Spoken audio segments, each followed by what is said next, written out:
So last week I talked about some drama that occurred in the 40K community where a member of Team Art of War was removed from the team for making some real bad comments and breaking an NDA on livestream. I was a little circumspect in that video about exactly who the offending player was, and since they weren't named publicly in the Art of War statement, I chose not to as well, but this drama has continued. So the player in question was Brad Chester, a pretty well-known name around the competitive Warhammer 40K community, and especially those who followed Team Art of War's exploits. Back at the beginning of December, Brad was elected to be the team captain for the United States WTC team. An event so exciting that the US 40K WTC Facebook page actually announced it twice. Now, shortly following Chester's removal from Team Art of War, a thread was begun in what is allegedly the Team Art of War Discord server. This was originally leaked in a Reddit post, which did not include, as far as I know,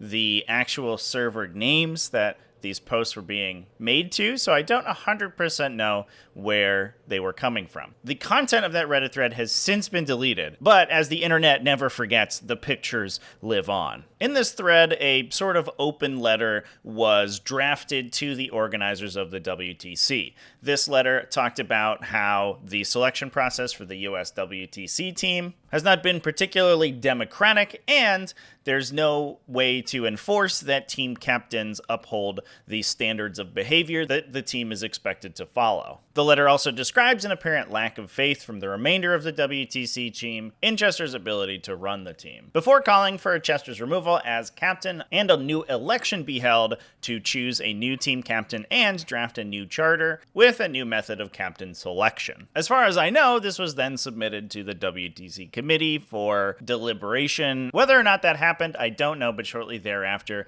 the Team America 40K Facebook page posted a response from Chester. The statement was pretty heartfelt, and in it, Chester relinquished his captaincy of the team to Sean Naden, another WTC veteran and well-known competitive 40K player, and thanked all the players who'd helped make the Team USA as successful as it has been. Now, while I'm sure emotions are pretty high, this does appear to be a relatively peaceful resolution to this whole situation. As I said in my follow-up statement to the original video that I posted, Chester's original jokes alongside those of the hosts of the live stream were in pretty poor taste and extremely cringy. They made a lot of jokes about sexual assault and some about celebrities who had committed it in the past, and it was just not a good look for the community as a whole. In that instance, it did seem like they were echo-chambered a little bit. There were certainly some beverages involved that I think loosened some inhibitions, and I certainly didn't expect this entire situation to escalate as far as it has. I do think that the kind of humor that was made is pretty unacceptable, and it's good for the community to come down on that, but I don't think it's worth any sort of wholesale cancellation. In addition, there was certainly an NDA break as well, which is